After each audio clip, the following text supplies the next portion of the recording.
This is the second part of Red Hat OpenShift installation.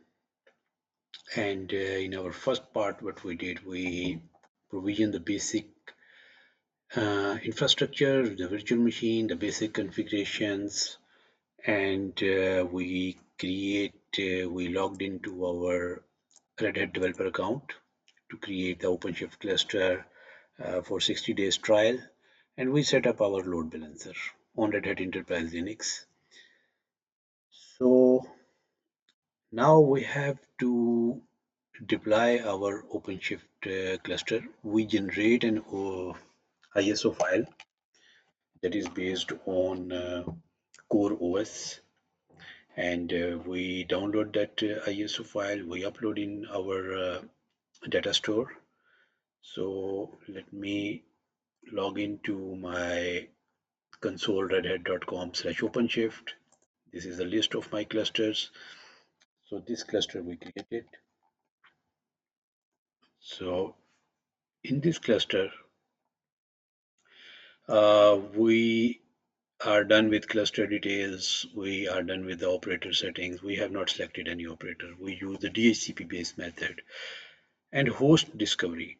And we add the SSH private key of our load balancer. You can add here any machine private key, public key here because you have to log into your cluster by using this public key. So that private key you have to save anywhere, and you can use that private key to log in on these machines. And we select the full image file and we downloaded this file.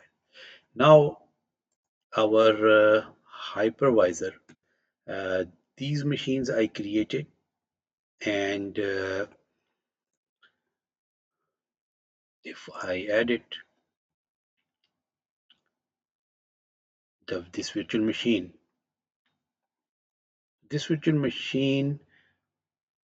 I attached the ISO file I downloaded from the cluster. So here in the CD-ROM data store, I have to select, and in data store 1 I uploaded this discovery image we downloaded. I select, connect, and connect on power on, save. Let me power on this very first OC master 1 machine. So its MAC address is binded with my DHCP. You can see the first part if you want to understand how DHCP binded with the MAC address. So now this core OS is booting, and it will get the IP from DHCP and host name from the DHCP. Let's see if it is getting the proper host name and IP. Then it's mean our DHCP is working fine. So you can see we set up the in our DHCP the master name to CP1. So it got the IP. You can see 10.10.10.201 and host name is set. But we cannot log in on this machine directly. Okay, this is now power on, and we cannot directly log in on from this console. We can only jump into this machine from our load balancer.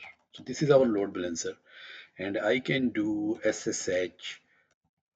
The username is core, and the IP I know 10.10.10.201 I set up. It is allocated. Okay, I need to type yes, and I am now logged in into my uh, master node. I can use sudo su hyphen to switch to root user. OpenShift is using Podman to run its container. So Podman images, if I show you, So what this machine did, this machine basically pulled down this image from Red Hat registry, and it is trying to run a container, and container is running. This container is actually a part of the OpenShift installation method. This container will make this machine populate on our Red Hat developer account cluster. I go to my cluster. So here, yeah, you can see this machine is uh, reflected here. So if I need to just minimize the font size to show you in detail. So this machine is reflected along with this host name, uh, whatever storage I allocated, RAM and CPU. When this it is discovered, it is ready. And from here, if you click in these three dots, you can change host name, and you can look the events logs that is happening on the cluster on this node, on this specific node right now, what is happening. And you can remove this host if you don't want to do this. And if you expand this, this is a complete detail of this host. Type of hard drive, CD-ROM is attached, SR0, network interface, MAC address, IP address, everything is fetched. So basically, the image that ran and that we downloaded, and that image ran as a container using Podman, actually make a connectivity with the cloud or Red Hat cloud. And now, if from here role, I can make this uh, master node by selecting control plane node. I can make this a worker node by selecting worker, or I can also select an auto assign. If I have multiple, it will automatically decide a number of machines are there. So which machine is feasible for master node and which machine should be as a worker node. But I will declare this as a control plane. Okay, here sometime you will not be able to see your machine is not reflecting here. So you can see here the minimum hardware requirements. It's 4 CPU, 16 GB RAM, 100 GB disk. For worker node minimum this one, but I gave more uh, compute resources because we have to run some production level application on this cluster. Uh, okay, and host not showing up. If these host, if this machine that you created is uh, this machine that I did SSH is not updating on your cluster on your Red Hat account. So it's mean there is some issue either in pulling this image, or there is bandwidth issue, or the machine performance is less, or this container is not able to start. So you can troubleshoot by using, you can see the primary service agent, watch the status. You can run this command directly. You can run this command and it will show you the real time. Sorry. Uh, so agent service. So this is the agent service that the container that ran. Basically, it is reflecting. It will reflect its error here. So far, everything is good on my side. So you can see the starting agent service. This agent actually connect this machine with the cloud. Now this machine is online. Now I have to do this activity for all my master and worker nodes. So this is my master node. One is up. On this machine, I have to first connect the ISO file.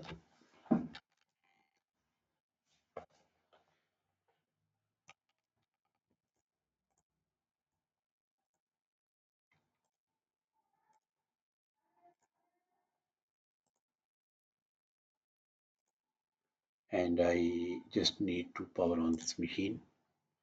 Similarly, I will do with master 3.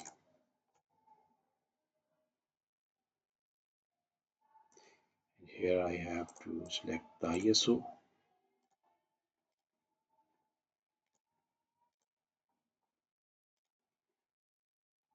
power on, and just to make sure everything is going good, master 2, I will take the console, and I just want to make sure that machines are getting IPs. Okay, great. Control plane 2 and IP address is good.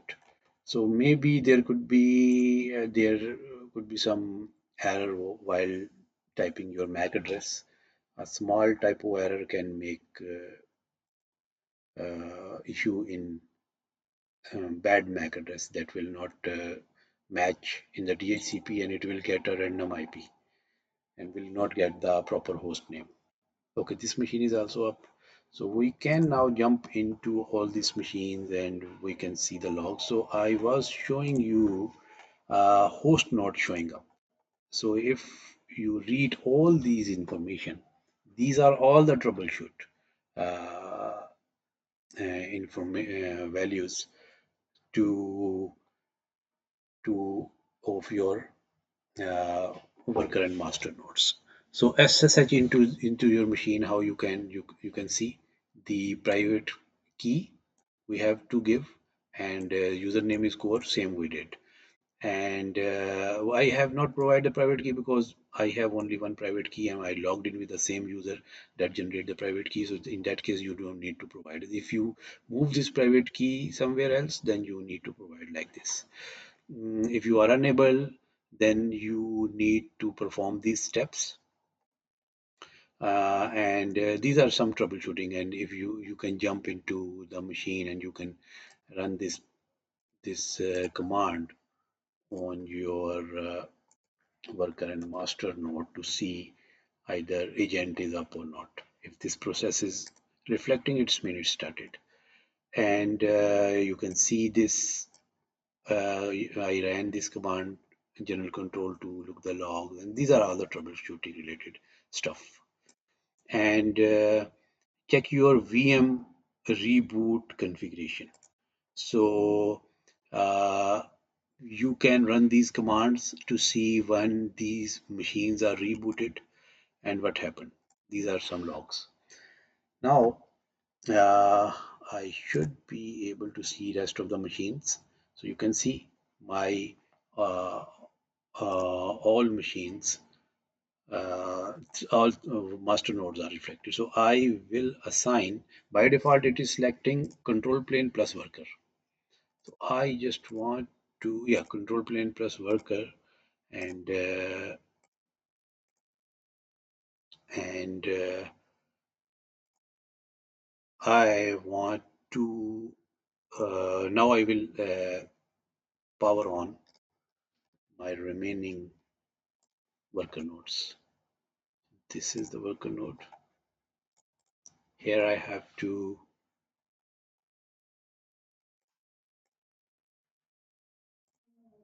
mount the ISO,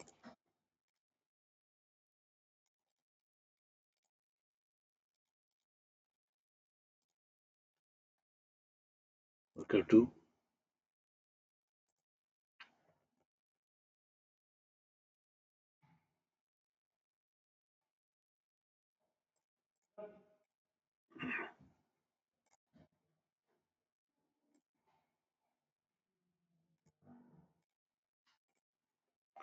Okay, so all the machines are up. So after some time, I will be able to see all the machines here listed. So right now machines are powering on, and I have to assign the role and view events. We can see all the events happening on the cluster. I mean the host CP, yeah, NTP sync is now fixed. So there are multiple services running on the background. All the stuff is happening automatically on the cluster. So it is configuring the basic services and packages need for the OpenShift cluster. So now my third machine for worker node is also, yeah, worker node. This is control plane 3. This is worker node. So I will assign it as a worker node. So let me just wait a while, wait for a minute to bring up my worker node 2. Yeah, worker 2. IP is good. Yeah, worker 2 is also there. So now I have all my 5 machines in my inventory. I will assign this worker. I will assign this as a worker. So 2 worker and the remaining are control plane node. CPU, everything is listed. If you have not set up this disk enable UUID, you will get an error here in this step. The ready will not be the status. It will show you some error message that this machine configuration is not good. So you must have to set up this UUID. Okay, now next. Uh, all bootable disk except the read-only disk will be formatted. Okay, these are my new machines. I don't have any critical data on these new machines. I can click next. Your OpenShift, I just now need to zoom in. So your OpenShift evaluation will expire on this date, is 16 December. So after 60 days, it will be about. Now we reach to the networking part. So the networking part is cluster managed network or user managed network. Okay. Uh, the cluster managed network automatically detected the IP address that I allocated to uh, uh, my OpenShift network that I showed you in the diagram in the first video. And if I select the user managed network, so then DHCP or static IP address I have to select. So let me just check the access control. I can create some user here, but we will create when our cluster will be ready, and rest of all is good. So we have to refer to the OpenShift network documentation to configure your cluster network, including DHCP or static IP, load balancer, network ports, and DNS. Uh, in this documentation, this is the configure advanced networking properties seeder range. Okay, I don't want to select this. Use the same host name. So this documentation, this page is broken. I need to. So I will use the user managed network. Okay. So in the cluster managed network, I need to provide everything manually. So I will use user managed network because my DHCP is running, my load balancer is up, network ports. I already declared in my load balancer DNS. I configured according to the documentation.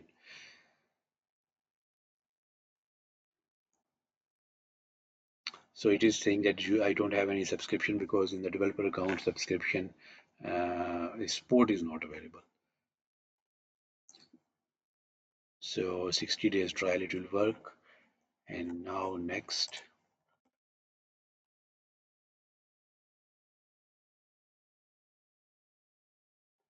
and now install cluster.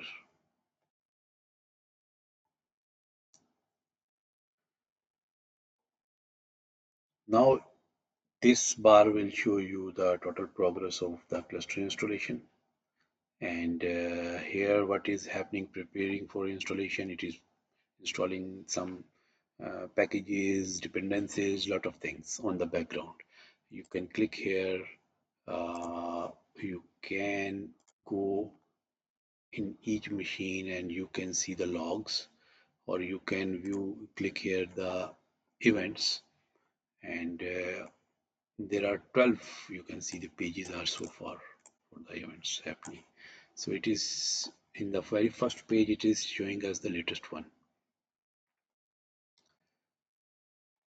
Host worker 1 successfully prepared, worker 2, 3, these all are control plane 3 is, these all are prepared for the installation.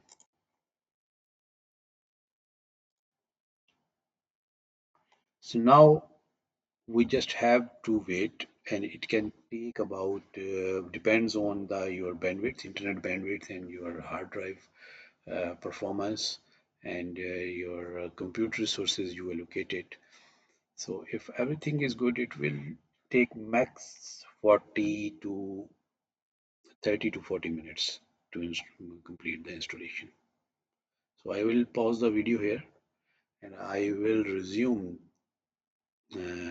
when this will almost be going to finish.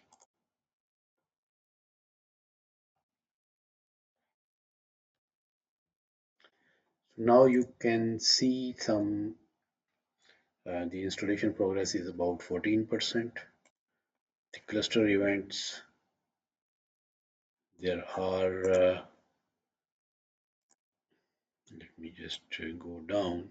So here the installation started, installation in progress on all worker master nodes, and uh, writing image disk 59%. So every worker node and master node is now under process. And here on the hypervisor, we can see the memory is getting high gradually, as because the services are now starting on the back end on all the nodes, and CPU is also getting higher.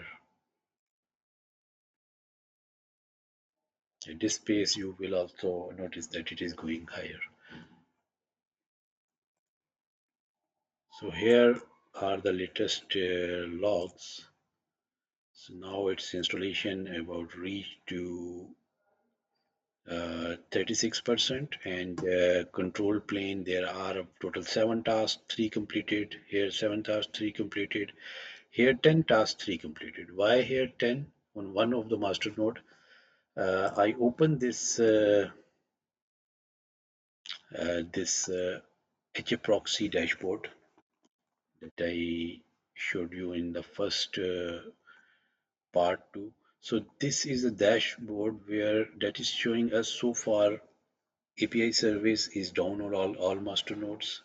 Uh, the bootstrap services are down on all master node. Ingress controller services are down. So when this will be up, it will show it. This page will automatically refresh after every 10 seconds.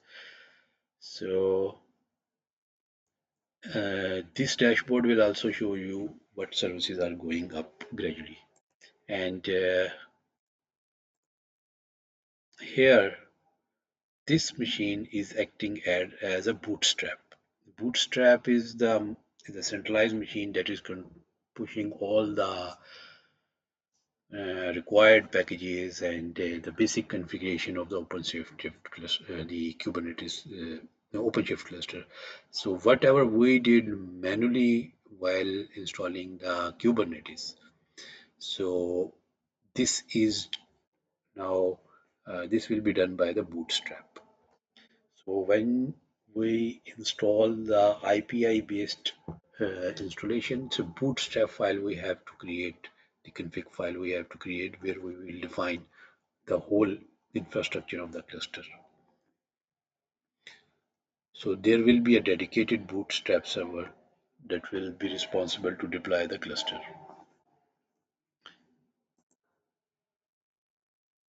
So for all the services are down, we just need to keep an eye on these events. So far, everything is going good.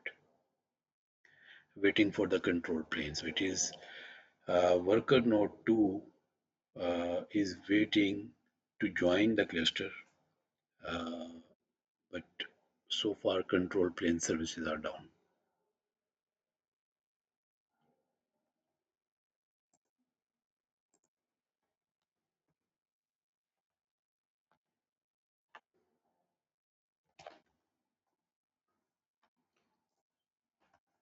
Now you can see one of our master node is up with the API service. It's a 6443 port is up. That's why it is getting green in the HA proxy. So gradually the cluster services are going up, and in the logs, if we see that the our worker node is still waiting for the control plane to make fully up. And if the resources here, you can see the memory consumption is reached to 75 GB. CPU is now low. Maybe some machines are rebooting on the back end. And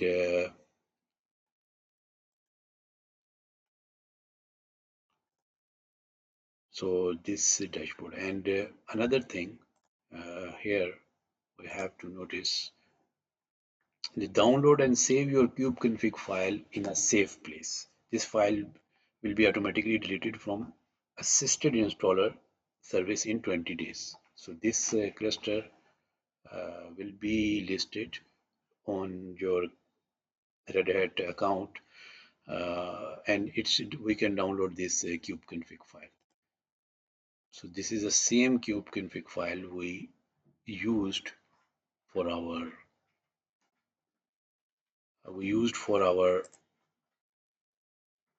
uh, Kubernetes cluster management. So we will use this kubeconfig file to provide our to our kubectl or OC command to perform different operations on the cluster, to log in the cluster. Here, if we go under there are some additional stuff we also have to take care. We will download some utilities on our load balancer, because we will do the command line administration from our load balancer.